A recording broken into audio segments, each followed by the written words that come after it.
अर्चना तिवारी की गुमशुदगी का मामला मध्य प्रदेश में सुर्खियों में छाया रहा। वहीं अर्चना की सकुशल बरामदगी के बाद जीआरपी की टीम पूछताछ कर रही है। साथ ही इस केस में एक के बाद एक खुलासे होते जा रहे हैं। कटनी से होते हुए अर्चना के ताज शुजालपुर के सारांश नाम के एक युवक से भी जुड़े हैं। सारांश का नाम सामने आने के बाद अर्चना की कहानी के नए अध्याय का पता चला है। अब सवाल ये उठ रहा है कि क्या अर्चना ही सारांश की सपना है। खैर, जांच के बाद पूरा सच सामने होगा। बता दें कि शुजालपुर निवासी युवक सारांश को जीआरपी भोपाल ने उठाया है। उसके पिता जोगचंद्र ने बताया कि उनका बेटा इंदौर में रहता है। वो 17 अगस्त को इंदौर से शुजालपुर आया था। सारांश ने 3 महीने पहले सपना नाम की एक वकील से प्रेम संबंध की बात बताई थी। उन्होंने बेटे को समझाया था कि कोई गलत काम ना करे। उन्होंने अर्चना नाम पहली बार सुना है। उसकी मां का कहना है कि उनका बेटा निर्दोष है। सारांश के परिवार का दावा है कि वो 8 से 10 अगस्त तक चेन्नई में था।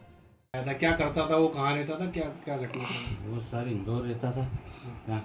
इंदौर अधिकतर रहता था। वो शुरू से इंदौर ही रह रहा। कभी यहाँ भी आ जाता था, घर भी रहता था। वो क्या इंदौर उसका काम वाम रहता था, जाना आना लगा रहता था उसका इंदौर।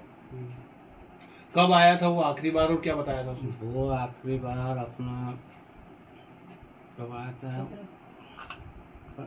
17 तारीख को इंदौर से आया वो। हाँ। मम्मी को लेके उसकी क्या 17 तारीख को इंदौर से आया। 17 के रोज रुका वो, 18 के रोज रुका। 18 की शाम को उसको पुलिस ले गई यहाँ से। क्या कनेक्शन है इस लड़की का? इसने कभी पहले कुछ बताया था? इसने 1-2 बार बताया था कि कोई लड़की है, अब सपना नाम की। अर्चना तो हमने अभी सुना। सपना नाम की कोई लड़की है और वो एडवोकेट है। बोले उससे मेरा परिचित है, तो मेरे कागज वागज डॉक्यूमेंट वगैरह बनवाना है, ये बारे में बताया था। फिर उसने एक आध बार बताया कि मैं प्रेम करता हूँ, साहब तो ऐसा है वैसा बताया था उसने। हमने तो ध्यान में हमने मना कर दिया, भाई इस लफड़े में मत पड़ना, आप कोई भी काम गलत मत करना। इंदौर में क्या काम करता था वो? इंदौर में ड्रोन वाले काम सब मिलने जुलने जाता था। आप कभी उस लड़की से मिले थे? कभी बात नहीं सर, मैंने उसका आज तक लड़की को कभी देखा ही नहीं।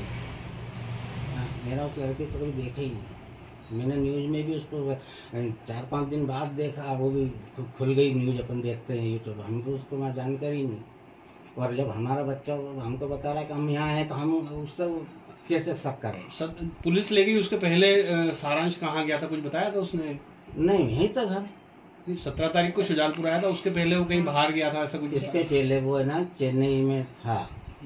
8-9 तारीख को चेन्नई में बता रहा था वो। 9 तारीख को 10 तारीख को मेरी बात हुई थी, तो बोला मैं वहाँ जा रहा हूँ। तो हम सिर्फ इतने पूछते रहे हालचाल कि कहाँ है कहाँ, तो मैं आ जाऊँगा ऐसा बोला उसने मेरे से हमसे। उसके अलावा फिर हमको कोई जानकारी, फ़ोन पे बात होती थी क्या, थोड़ी देर बात होती थी, पापा बढ़िया हूँ सब है क्या। और इससे ज़्यादा हम क्या पूछेंगे बच्चे से? यही पूछ पाएंगे कि भाई कैसा है क्या? उसकी कोई गलती नहीं है इसमें।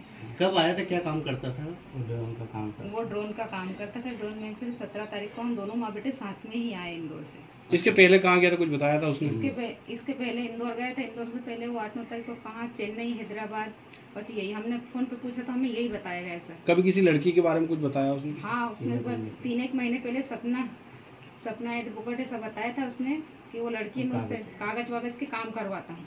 वो भी बताया कि मैं इस लड़के से मतलब प्रेम करता हूँ, मतलब शायद। हमने उसको मना कर दिया सर कि हम ये इतने बड़े परिवार से नहीं कर पाएंगे। उसके बाद उसने बोल भी दिया कि हाँ मम्मी वैसे नहीं। अब उसके बीच में क्या हुआ सर, हमें कुछ नहीं मालूम इस बारे में, हमें कुछ नहीं पता सर। पुलिस ने कुछ बताया जब ले गई थी यहाँ से? सर नहीं, कुछ नहीं बताया सर हमें। क्या बोल के ले गई पुलिस ने? कुछ कहा होगा ले गए तब? पुलिस ने बताया उसका कॉल डिटेल के बारे में बताया।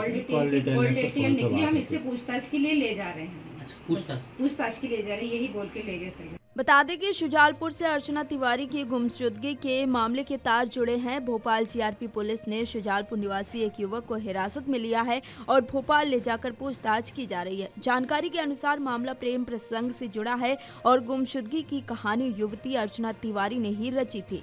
हालांकि शुजालपुर निवासी युवक के घर वालों का कहना है कि उनके बेटे की कोई गलती नहीं है। गौरतलब है कि भोपाल में नर्मदा एक्सप्रेस से 7 अगस्त को रहस्यमयी तरीके से लापता अधिवक्ता लापता अर्चना तिवारी को 13 दिन बाद उत्तर प्रदेश के लखीमपुर खीरी जिले के पलिया कलां स्थित नेपाल बॉर्डर के पास से बरामद किया गया। इससे पहले मंगलवार सुबह उनके मुंह बोले भाई ने परिवार के सदस्यों को अर्चना से फोन पर बात होने की जानकारी दी, तो उसके साथ हुई अनहोनी की आशंका दूर होने से सबने राहत की सांस ली। वहीं अब अर्चना तिवारी के अचानक लापता होने के मामले के तार शुजालपुर से जुड़ते नजर आ रहे हैं। भोपाल जीआरपी की टीम शुजालपुर पहुंची, जहां से ब्रिजनगर कॉलोनी निवासी सारांश को पूछताछ के लिए अपने साथ लेकर गई है। हालांकि माता पिता ने इस पूरे मामले से खुद को अनजान बताया है। Video desk amarujala.com। अगर आप ये वीडियो YouTube पर देख रहे हैं तो हमारे चैनल को सब्सक्राइब कर बेल आइकन दबाएं और Facebook पर देख रहे हैं तो हमारे पेज को लाइक करें।